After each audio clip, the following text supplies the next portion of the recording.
someone who is afraid of dying? Are you someone who is really here because you want to be here?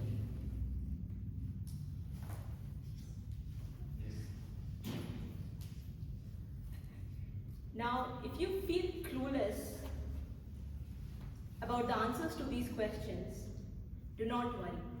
I do too. But you won't after this speech. Good evening, dear Toastmasters and guests. Good evening.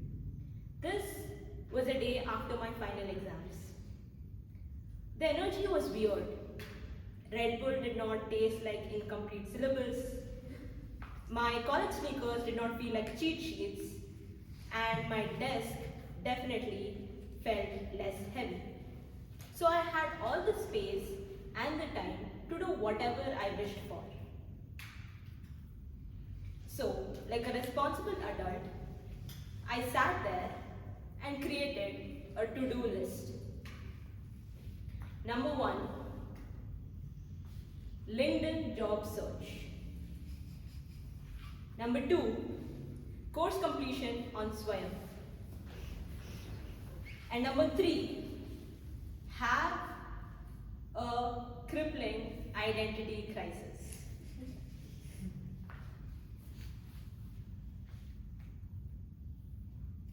Now, simple tasks, right? Wrong. Things get complicated when LinkedIn is involved. There is something special about LinkedIn's user interface that demands you to be a high IQ person, even though your quotient is stuck in the remainder. So I started with a job search. But after 3 clicks, I ended up in a YouTube rabbit hole.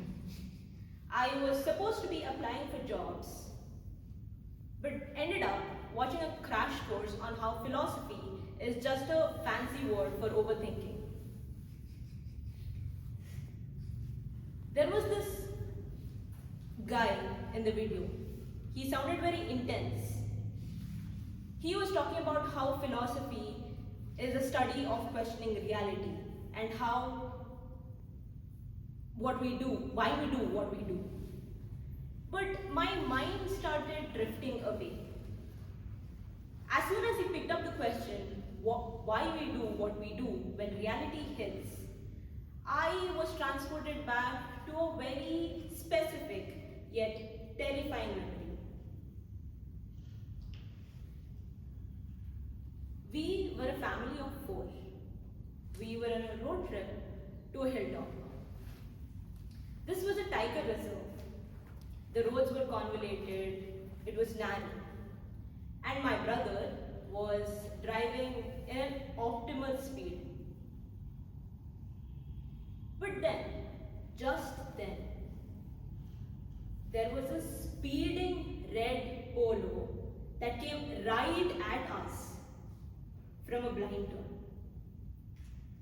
My brother yanked the steering to the left and we hit the gravel. And then,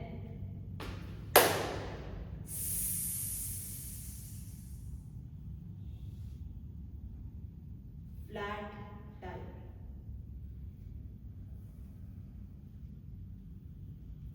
We were stranded.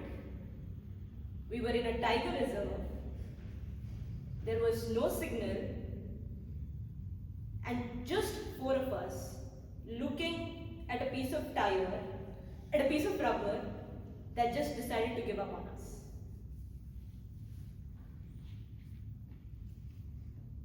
My dad was in denial.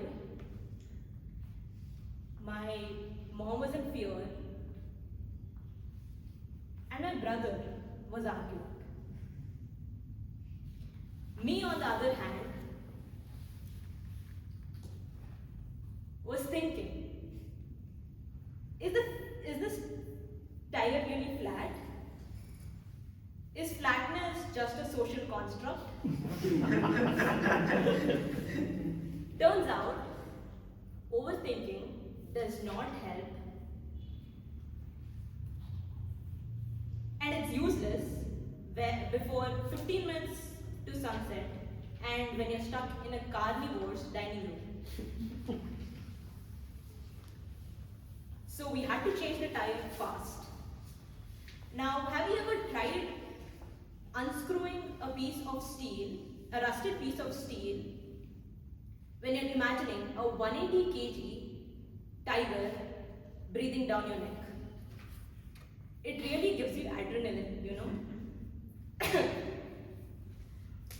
So we changed the tires, and every sound was a threat. Rustling of bushes, a tiger. Winds howling, a tiger. And your dad's stomach growling, definitely a tiger. So we changed the tires, we took 15 minutes, our personal best, and then threw the tools to the boot and then jumped into the car. And then we rolled away safe. And while I was traveling, I looked at the window and then I saw a monkey.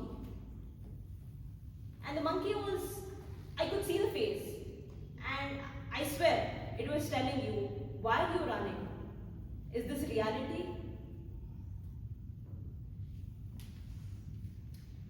Now, dear Toastmasters and guests, I realize that we often try to prove ourselves or try to be smart on LinkedIn and try to find the meaning of life on YouTube. But when life throws such situations, there's only simple philosophy. When your tire is flat, you change it. When you are in fear, you work together.